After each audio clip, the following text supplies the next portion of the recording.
The biggest fraud perpetrated on the working class people in the last 100 years. Printing money is just insane. It's just the idea you just print more money. It's like, and people go, oh, okay. Well, it looks painless at first, Right. but if you have an economy with 10 apples and $10, it's $1 an apple. You double the number of dollars to 20, but you still only have 10 apples. Well, all of a sudden it's $2 an apple. And it's not that the cost of apples has gone up. It still costs the same resources to grow and pick the apples. It's that the price has gone up because the value of the money has gone down. Right. So in America, over the last 55 years, you've doubled the number of homes in America from about 70 million to 150 million. You know how much the money supply has grown? 30 times.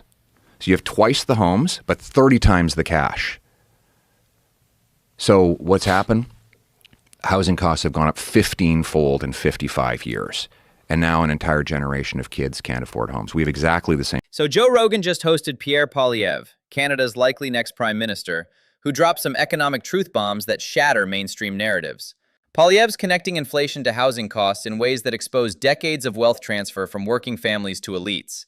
This gets deep into monetary policy most politicians won't touch. In Canada, this is the biggest wealth transfer from the working class to the elites, from I say the have-nots to the have-yachts.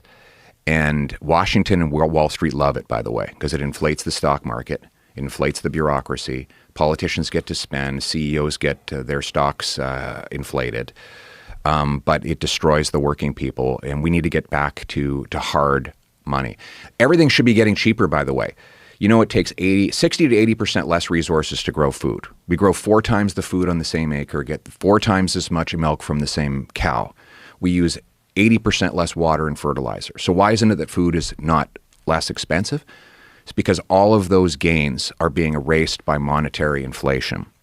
So it's not that food is more costly, it's that the money we use to buy it has less purchasing power.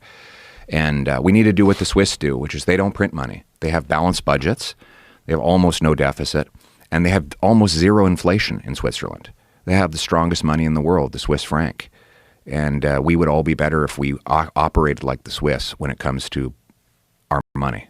So in a real-world scenario, This connects directly to our current Iran war costs. We're printing money for military spending while families can't afford homes. Poilievre's Apple analogy perfectly captures how the Federal Reserve has systematically robbed working Americans. When money supply grows 15 times faster than housing stock, you're witnessing organized theft. like you take over Canada, how would you go about implementing this? You got to cut bureaucracy, consultants, which consume, by the way, $26 billion of spending. How big is your debt in Canada? 1.3-ish trillion. Oh, So that's baby debt. it's compared to you. Yeah, you guys are We're really ridiculous. wild. But you know, you've gotten away with it because the American dollar is the reserve currency. So all of these countries prop up the value of the US dollar by keeping it on reserve.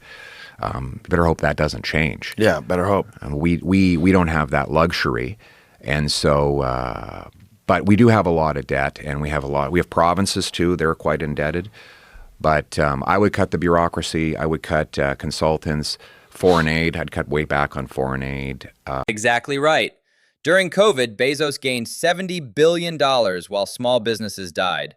Musk's wealth doubled to $200 billion. The system is rigged. Wall Street gets asset inflation, Main Street gets grocery inflation. When mechanics predict inflation better than Fed economists, you know the experts are either corrupt or incompetent. Like back during COVID when all these governments were printing money. And all the politicians and bankers said, oh, this is great. Well, look at all this money we get to spend. I'd walk around communities and I'd have like mechanics say, you know, we're going to have inflation. And I would say, yeah, it makes sense to me. And I'd go back to Parliament Hill and the experts would all say, no, there's not going to be any inflation. And sure enough, all that money filtered into the economy, bid up all the goods we buy, and everybody got smoked with higher prices. But the point is that it was the common people who don't study this stuff for a living, who don't read endless reports and studies, who could just figure out that if there's money pouring into the economy that's not matched by goods and services, it's going to bid up the cost of everything. So that's my experience and my ideology is the common guy knows how to make his own decisions. Remember when Powell and Yellen called inflation transitory? Mechanics and waitresses knew better because they live in the real economy. Academic economists exist in spreadsheet fantasy land while working people see prices at the pump. This validates practical wisdom over credential worship, a lesson America desperately needs. Strip out the nutrients and they inject garbage into our food. The companies do, that is ultimately less nutritious, but the price tag doesn't necessarily look like it's changing. So it's one of the more insidious ways that the system is able to charge you to pass inflationary costs on without you seeing it in the price tag that's underneath the product. They also engineer food to be compulsive. Like you're more compulsively going to overeat. Right? Yeah, sure. Especially like chips and stuff like that in America. This insight is brilliant. Shrinkflation as hidden taxation through food degradation. Companies inject corn syrup and seed oils instead of raising prices, making Americans sicker while stealing purchasing power. It's not just inflation, it's biological warfare against the working class through processed poison. It's our country. It's where we grow up. You're a patriot as an American. I'm a patriot as a Canadian. It's where my grandfather arrived. It's where our collective ancestors put on military uniforms and sailed to fight wars. It's where our grandkids are going to live. We're very proudly Canadian. So we're never going to be the 51st state. And I just wish you'd knock that shit off so that we can get back to talking about the things that we can do as two separate countries that are actually friends. This is leadership, respectful but firm boundaries. Compare this backbone to Trudeau's weakness or European leaders who've surrendered sovereignty to Brussels. Poilievre shows you can be America's friend without being America's vassal. Trump respects strength, and this is exactly how allies should negotiate. I think what are the biggest problems in America today? Affordability, security. And we can help with both. We knock the tariffs down. Let's look at affordability. We got the fourth biggest supply of oil anywhere on Earth. You guys pay a huge price discount for our oil because we're effectively, all our infrastructure to ship it is north-south. And it's a very unique heavy oil. So we accept, unfortunately, and for now, a price discount on the oil we send you, which can translate into more jobs and paychecks, but also lower energy prices. You've got $5 a gallon right now in lots of places in America. You're buying, I want to produce more so we can sell 2 million more barrels of Canadian oil into the U.S. market. And then there's housing. You've got huge housing pressures on young people. They can't afford a place to live. We're the biggest supplier of lumber for home building of any country that imports to the United States, exports to the United States. We've got very low cost but high quality softwood lumber we could be shipping. Or the best-selling truck in America for 45 years now is the Ford Series. It's aluminum. It's a military-grade aluminum body. You guys can't make enough aluminum here. You don't have enough bauxite or electricity to convert it into alumina and aluminum. You get your aluminum from us. A tariff does not bring the production to America. It raises the price of the aluminum and therefore the F-Series truck. Get rid of that tariff. You lower taxes. You lower the cost of an F-Series truck for the miner in Appalachia or the electrician in Ohio. And that's just on the affordability side. There's a lot we can do with our minerals to make the continent a hell of a lot safer as well. So I think it's in America's interest to come towards a tariff-free deal and trade freely as friends, and that will be good for both of us. With Iran war costs exploding, Canadian resources could save American taxpayers billions. Cheaper energy means lower inflation for working families. Smart trade deals beat trade wars. This benefits Ohio electricians and Appalachian miners immediately. Economic nationalism means securing reliable supply chains, not pointless tariff battles. And if, God forbid, there is ever a global conflict, we would have all the resources necessary to win it.